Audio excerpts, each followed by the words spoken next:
यह कथानक के कुछ चिंतनीय बिंदु है। कथानक के चिंतनीय बिंदु है। क्या नंबर 1, क्या किसी जैन साधु के पास जाकर आप अध्ययन करना चाहते हैं? नंबर 2, निरपेक्ष भाव से जैन मंत्रों की साधना सीखना चाहते हैं? नंबर 3, उस मंत्र का दुरुपयोग करने का भाव तो नहीं है? नंबर 4, क्या निष्काम भाव से जिन धर्म की महिमा करके अन्य लोगों को जैन धर्म में श्रद्धा उत्पन्न कराना चाहते हैं? परंतु इन सबका एक मुख्य प्रश्न है, क्या आपको जैन धर्म में श्रद्धा है? इतने सारे क्वेश्चन हैं। एक कथा से मैंने आपको कहा था कि समय कम रहता इसलिए कथा का मजा आपको नहीं आ रहा था, परंतु आज इन 4 दिनों में शिविर के एक अंश से मैं आपको लाभान्वित कराने का प्रयास कर रही हूँ। तो चिंतनीय बिंदु है, काटना है तब तो कथा का पढ़ना, सुनना, सुनाना सार्थक है। कभी आप सुनते थे नानी से और दादी से कहानी, वो कथाएं होती थी नैतिकता भरी, सेवा भाव से युक्त, सेवा, नैतिकता, ईमानदारी का संदेश देती थी। मैं भी आपको रोज एक कथा सुना रही हूँ, और कथा सुनाने में जब मजा आता है जब कोई कहता हाँ हाँ हाँ हुंकारा भरता। तो मैंने कथा आनंद के लिए नहीं सुनाई है, परमानंद के लिए सुनाई है। तो आपको हुंकारा मुंह से नहीं आचरण से भरना है, फिर कथा में आनंद नहीं परमानंद आएगा। तो ऐसी कथा एक बहुत है जो जन्म मरण की व्यथा मिटा देती है। अब आपको कुछ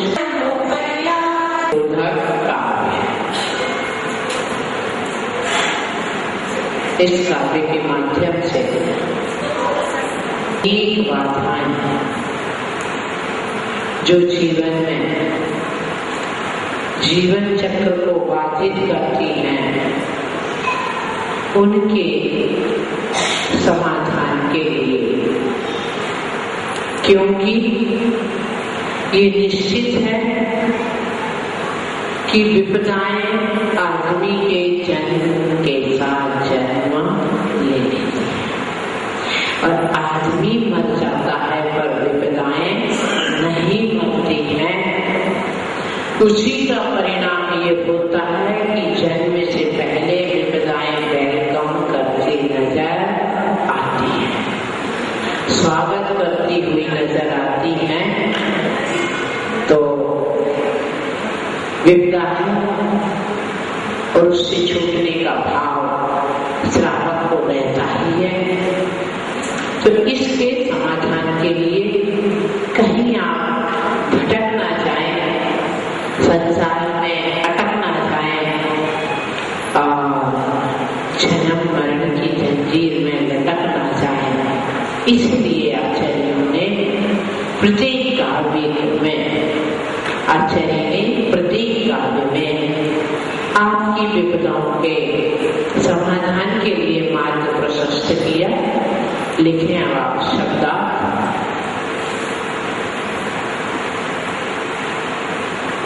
यह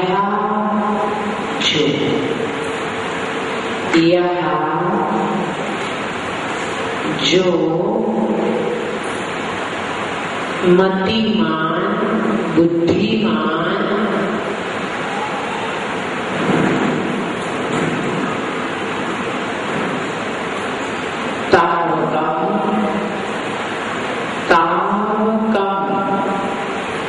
तुम्हारे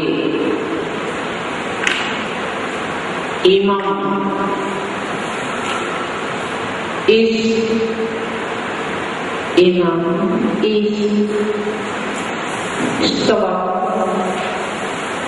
स्तोत्र को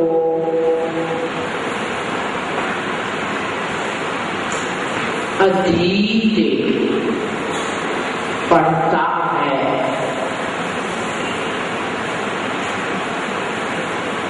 तस्य उसके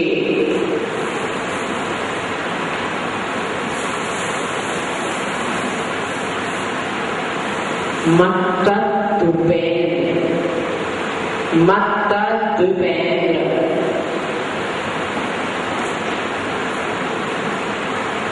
उन्मत्त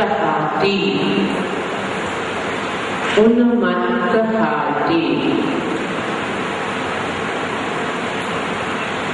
मृगराज सिंह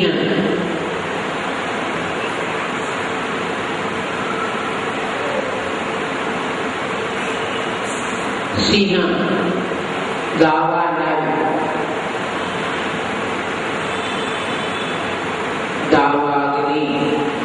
किसे कहते हैं दावाग्नि? हाँ, जो स्वमेव लगती है ना?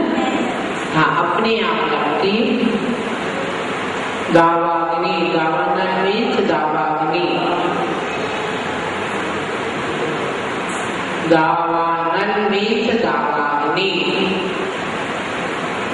अही मीन्स सर्प,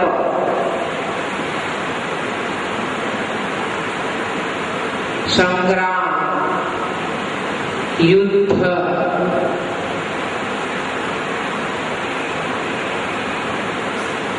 वानिधि, समुद्र,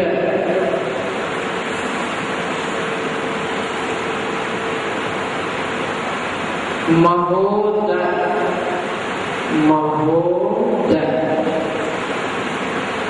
महाउदर जिसमें पेट बड़ा हो जाता मीन्स जलोदर, महोदर मीन्स जलोदर।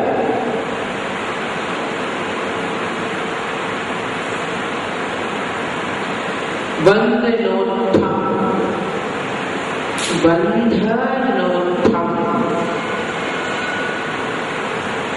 बेड़ियों के बंधन से उत्पन्न, बेड़ियों के बंधन से उत्पन्न भय,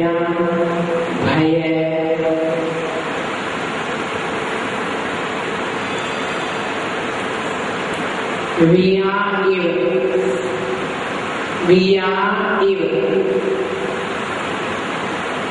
डर कर ही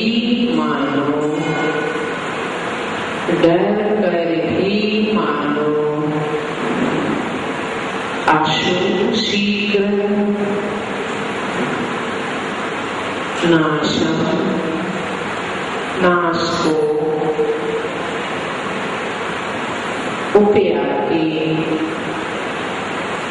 उपयाति प्राप्त हो जाते हैं, उपयाति प्राप्त हो जाते हैं।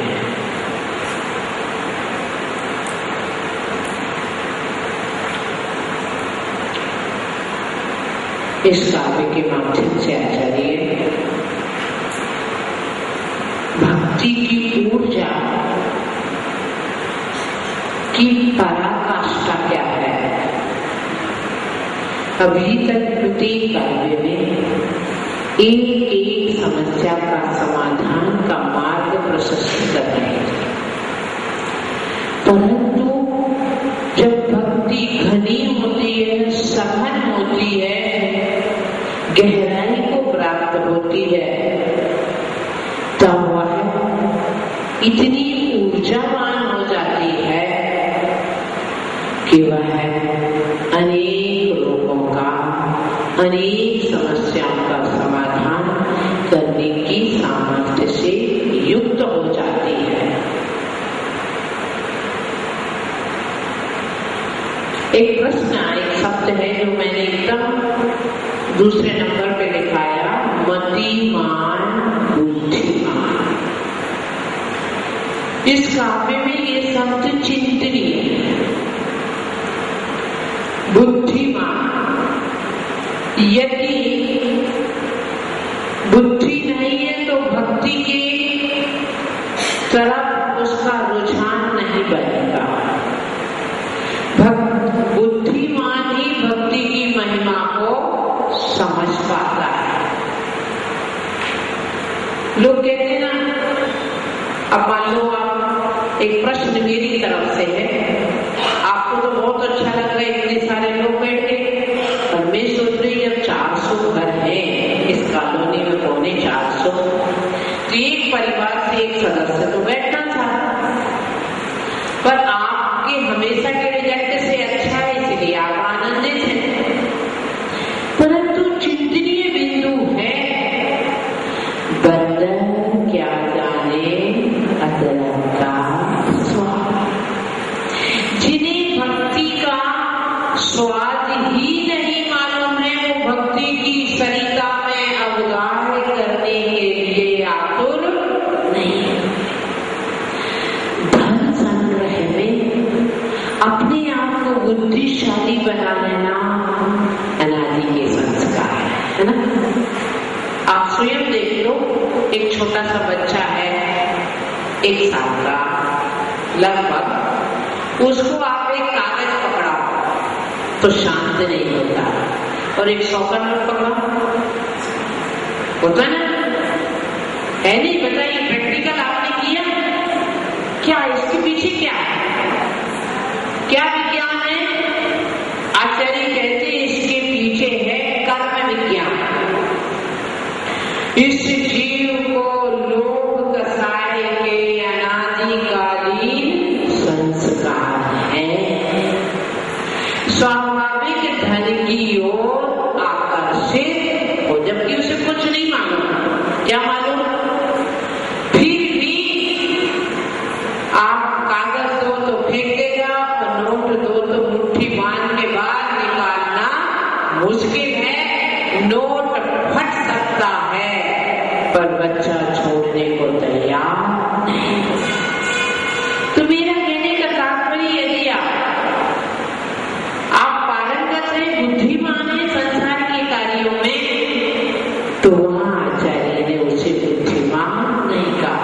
अब 6 डाला पढ़ा है, आप लोगों ने पढ़ा, एक लाइन है ना, बोले समझ सुना चीज सयाने, काल वृथा मत खोवे।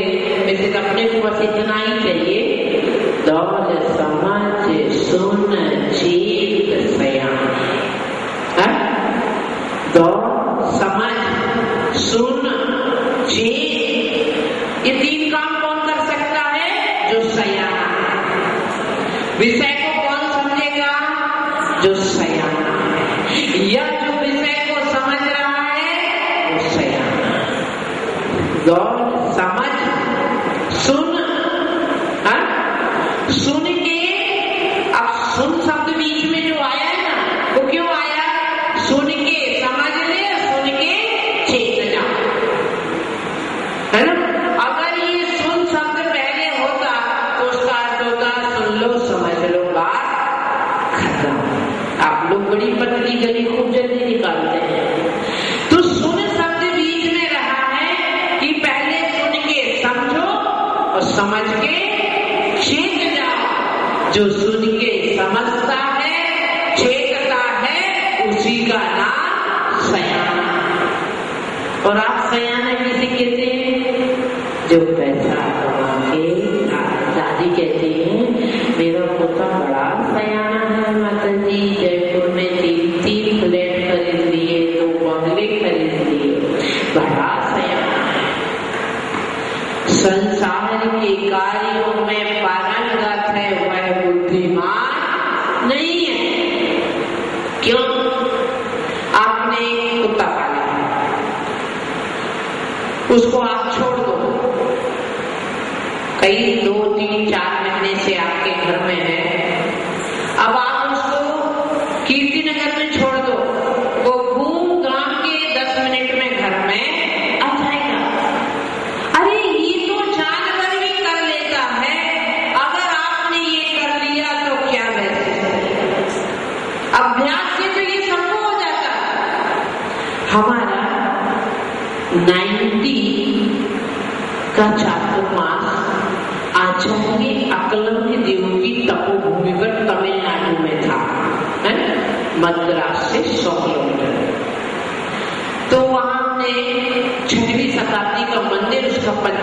जीर्णोद्धार कराया। एक कैंपस में 7 टेम्पल्स, एक बाउंड्री वाल के अंदर 7 बड़े मंदिर। उस मंदिर का प्रवेश द्वार का शिखर कितना ऊंचा? 70 फीट ऊंचा। अब शिखर कितने ऊंचे होंगे आप सोचो। तो उनका जीर्णोद्धार करा के हमने पंचकल्याण कराया। तो कर्नाटक के वीर सेवा दल के बाजे और वीर सेवा दल वाले बुलाए।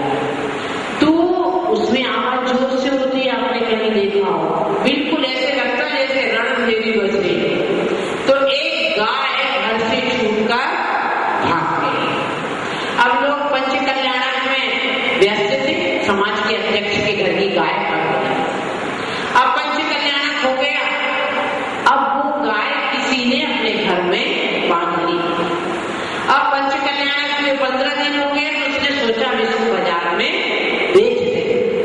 वो लेके जा रहा था, वो जैसे उनके उस घर के सामने से निकली, गाय ने रवाना चालू कर दिया और वो आदमी खींच खींच के परेशान, गाय जो बैठी तो उठने को तैयार नहीं। तो जब गाय ने खूब रवाना किया तो घर मालिक जो समाज के अध्यक्ष थे वो बाहर निकल के आए। उन्होंने देखा ये मेरी गाय।